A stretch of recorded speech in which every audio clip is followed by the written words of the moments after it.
Alright, so has AI changed car photography forever? If you guys have been on social media recently, you've probably seen people posting about this new Adobe Photoshop AI image tool that was recently released. And today we're going to talk about how that can actually be used in car photography and how it's probably going to become very prevalent amongst car photography. So we're going to jump right into Photoshop and I'm going to show you guys what I'm talking about. So here we are in Photoshop. This is a normal picture of my car, nothing has changed or altered about it. It has a little bit of color correction, but there's no Photoshop or photo altering done to this image right now. Now this tool can be used for very simple things and go up to very complex and complicated things that would have taken hours and hours of expertise and knowledge to do before. But it can do very simple things like taking out this person and his car in the background. We're just going to circle the person in the car, and it's just going to remove them completely out of the picture. And there you have it. In seconds, it is completely gone. The car and the guy completely gone, and you would never know that it was even there in the first place. And all it took was me circling it and hitting 2 buttons, and it was gone like that. But what's crazy about this tool is the other stuff that it can do.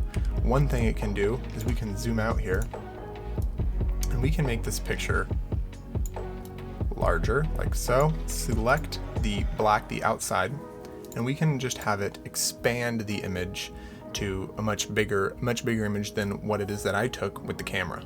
And just like that, in a couple seconds, it has been zoomed out or expanded past the original photo at all. And you might look at it and you say, well, I mean, I can tell, right around here that there's something that was done, and you're right, but we can then just go in, highlight those areas that are noticeable, and have it just fix those areas into a point where you would never know it was altered. And there you have it. In less than 60 seconds, this image has been expanded past to where it was ever taken, and you would never be able to tell this has been altered in any way. Here's another picture of my car right here. What we'll do is we'll start off by just getting rid of these power lines right there. Power lines are gone.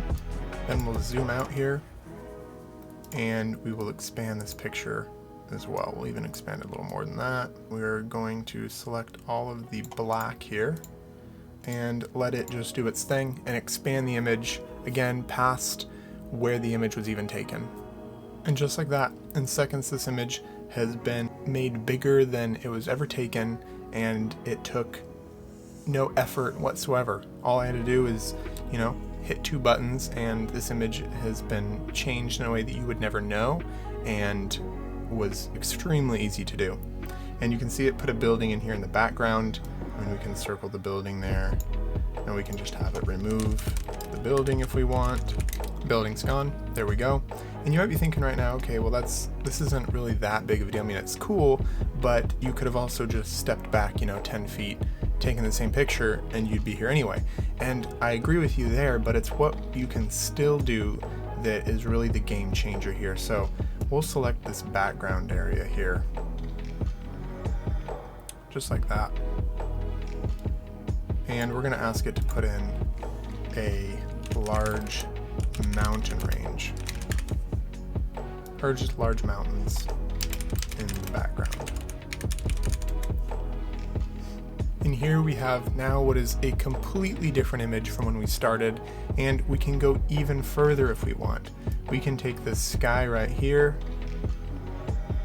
just like that, and we can have it replace the sky. Replace the sky with a colorful sunset. And there you have it, a colorful sunset. Now, yes, I agree. If you were to look at this image, you would know, okay, this isn't real. This is photoshopped. This is altered in some way. Yes, but you can also see now how powerful this tool is and how you can do it so easily and effortlessly, how it takes almost no time to completely change an image to whatever you have in your head. I mean, we're talking right here, in less than 5 minutes, we went from this picture here to this, all right? And that's pretty incredible for 5 minutes of time and not needing to know how to operate Photoshop or how to edit photos really at all. And this can be used in so many different ways. Here's a picture of my car I took right here. That is an unaltered picture again. This is not photoshopped, it is color corrected, but no image altering stuff has been applied there, and we can apply what I had it do, and we have a picture here that looks awesome in my opinion, super cool looking picture. And at a glance, if you're scrolling through Instagram or you're on social media and you come across this picture, you're not immediately going to pop in your head like, oh yeah, this is for sure photoshopped. You would really have no way of knowing. These letters up here are a little strange, but I like them, and you wouldn't know that, oh, this is probably completely different than the photo that was actually taken. So yes, I think AI is changing car photography.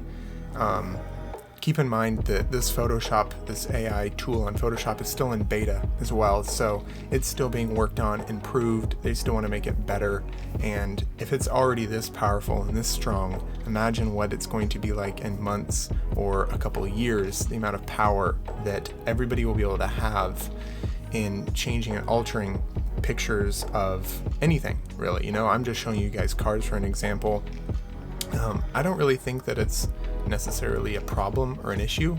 My car's the same. I didn't change anything to do on my actual car. I just wanted to make it look like it had a cooler background, a cooler scenery. You can go out into your driveway or down the road and take a handful of pictures, and you can make it look like you went to 4 different countries, in an hour.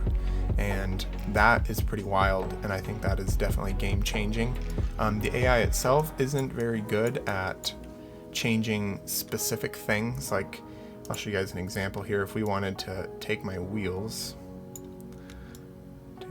here, and we told it to change my wheels out, change the wheels on my car to cool red wheels, right? Even something pretty basic like that, it's not going to pull it off. It kind of will, maybe, but it's nothing like the one you're changing the background here. Well, it didn't do a terrible job. It actually did change the wheels to, those aren't red. Those aren't red either, but hey, the first one here, they're red wheels. I think a bigger issue is when we start changing things on the actual car. I don't think if your background is different from where you actually were, it's necessarily a big deal. It can add creativity that wasn't before possible when you want to take pictures of your car. If you don't have a lot of options and cool places to go and take photos, then this can be something that can keep your pictures interesting and new, and doesn't require you driving, say, hours away or to different states or wherever you might be to get cool different backgrounds that you wouldn't be able to get close by to where you live. And as you guys can see here, it's not perfect around the edges, but that's on me. That's not on the AI. When I drew around telling it what I wanted it to do, I wasn't specific. I didn't perfectly trace the outline of the car, so it just followed what I drew an outline on. And, if there's imperfections here and there, here you can see the difference between, the actual image and the AI. It's just when you go to zoom out, you're not going to see that. You're not going to notice that, especially if you're on social media. If you're posting on Instagram or something like that, people aren't zooming into your picture of your car, most likely. They're not going to notice anything like that. And even that kind of thing is still fixable with even just a little bit of Photoshop knowledge to make it seem completely seamless there. And there you guys have it. AI is definitely changing car photography, and I don't know if it's for the better or for the worse. You guys let me know what you think in the comments, if you think this is a good thing or if we're going down a dangerous road here. But thank you guys for watching.